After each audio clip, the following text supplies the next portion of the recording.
Welcome to the deep dive.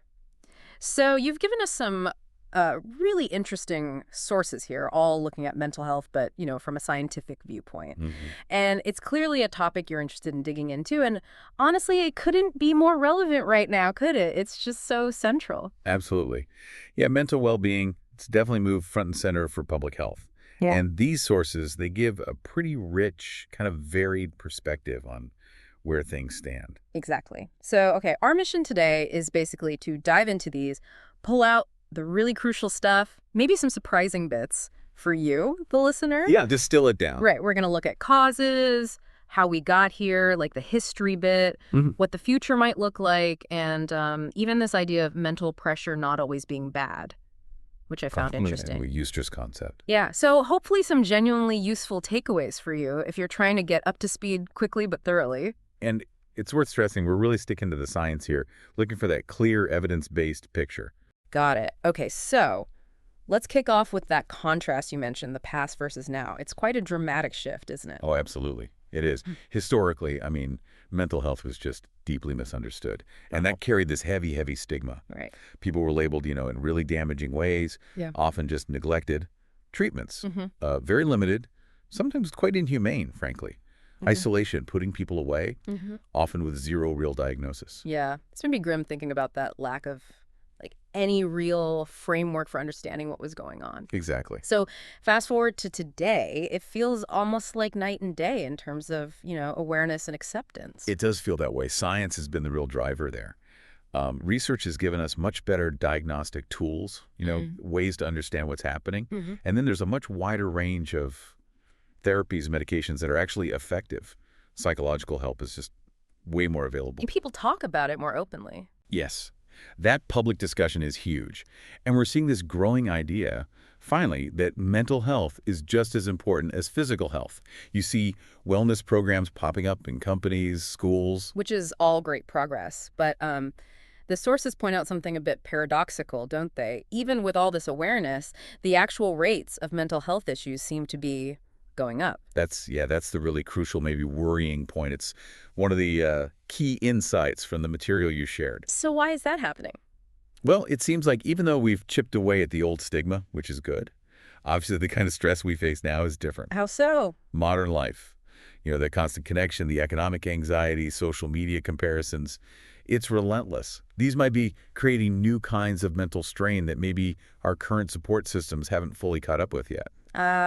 Okay. So it's not just about recognizing the problems, it's the actual pressures of a modern living. Precisely. It's the how we live now bit. That makes sense. Okay, let's dig into that more. What do the sources say are the main drivers, the core causes behind this rise? Well, the first thing they stress is that it's rarely just one single thing. It's almost always a mix. Right. Complex. Very complex. You've got biological factors that could be genetics, predispositions, differences in brain chemistry, like how neurotransmitters work, or even underlying neurological conditions. Then there are the psychological factors. Like past experiences. Exactly.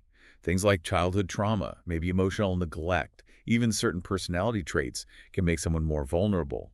And then layer on top of all that are the environmental factors, which seem increasingly important. And those environmental ones are the ones that feel really amplified today, right? What are the big ones the sources flag? Yeah, they really highlight things like work stress, Yeah. academic pressure, Yeah. that feeling of constantly needing to achieve. Sure. Social isolation is another big one, which sounds hard maybe when we're so connected, but Digitally connected, maybe not genuinely connected. perhaps Yeah. changes in community structures, maybe relying more on digital interactions. Financial difficulties are a huge stressor too. And sadly, exposure to things like violence or discrimination, these pile up. And then there's the technology elephant in the room. Definitely. That constant connectivity we mentioned.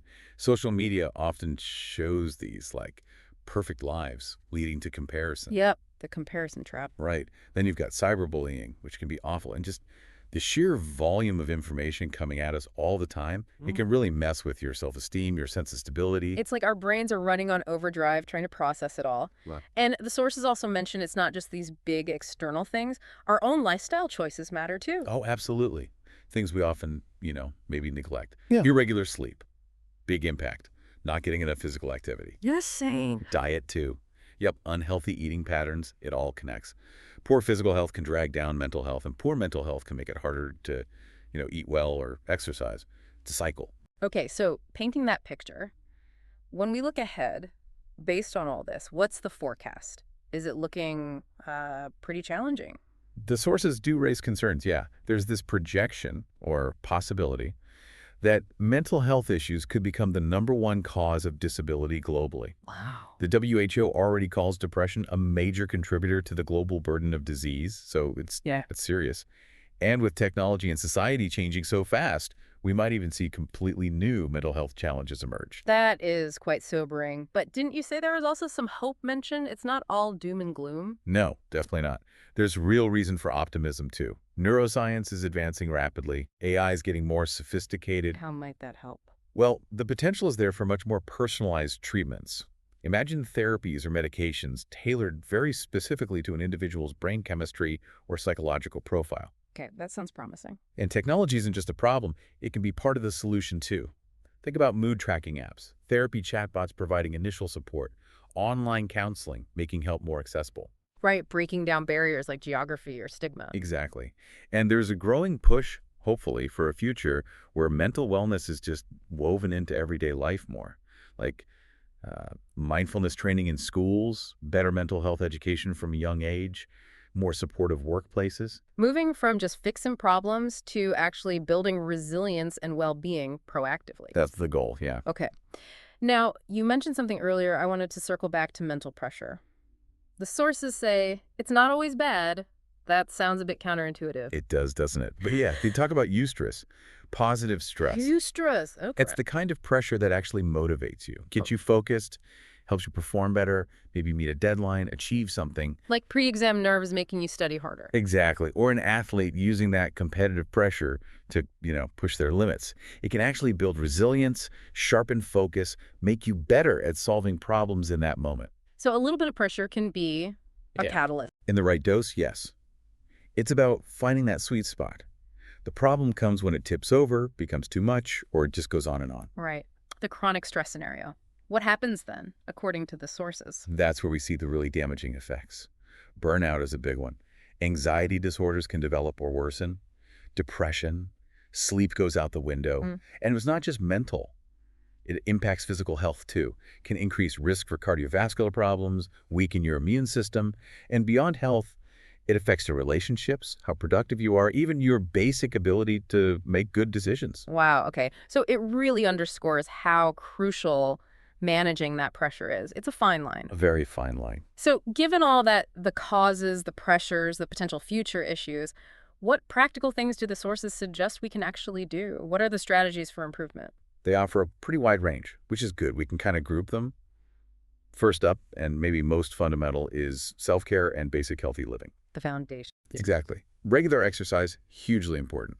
A balanced diet, getting enough good quality sleep, staying hydrated, simple as it sounds, and mindfulness practices. Like meditation, yoga. Yeah, or even just simple breathing exercises. Mm. Things to help calm the nervous system, bring you into the present moment. Little things done consistently can make a big difference. Okay, build those foundations. What's next? Social connection, really vital. Having strong relationships, family, friends, colleagues you can rely on. Someone to talk to. Absolutely. Just being able to talk about how you're feeling, sharing the load, it combats that sense of isolation, which can be so toxic for mental health. Yeah, that makes total sense. And what about when self-care and friends aren't quite enough? That's where professional help comes in, and it's crucial not to shy away from it. Psychologists, psychiatrists, counselors, they have the expertise. Therapy, basically. Therapy, yeah. Whether it's face-to-face or online, which is becoming much more common and accessible, it helps you understand yourself better, learn coping strategies, challenge those negative thought loops. And sometimes medication is a necessary and really helpful part of the picture, too. Right, it's another tool in the toolkit. Okay, what about tackling those modern pressures we talked about, like tech overload? Yeah, the sources definitely address that. Being much more conscious about how we use technology, Like setting limits. setting limits on screen time, especially maybe social media, if that's a trigger for you. Trying things like a digital detox now, and then actually switching off. Easier said than done sometimes. True. But even small things help.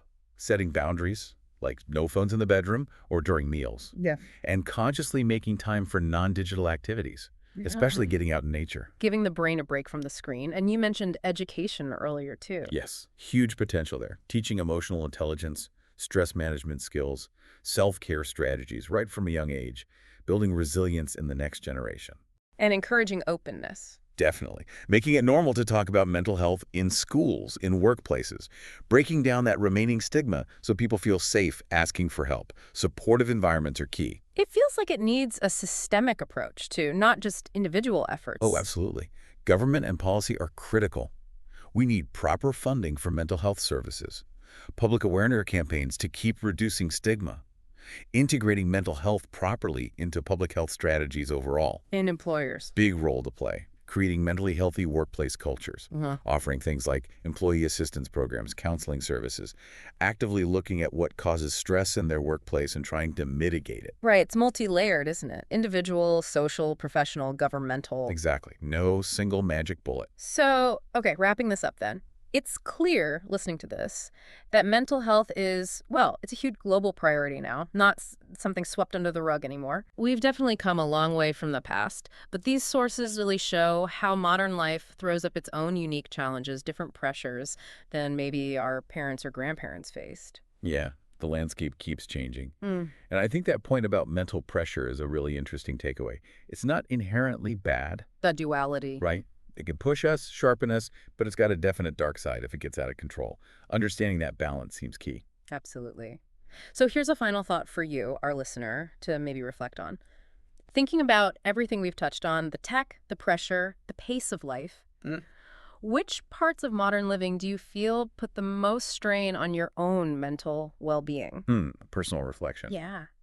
And then thinking about all those strategies we discussed, self-care, connection, boundaries, professional help, what's maybe one small practical step you could take starting today to proactively look after your own mental health?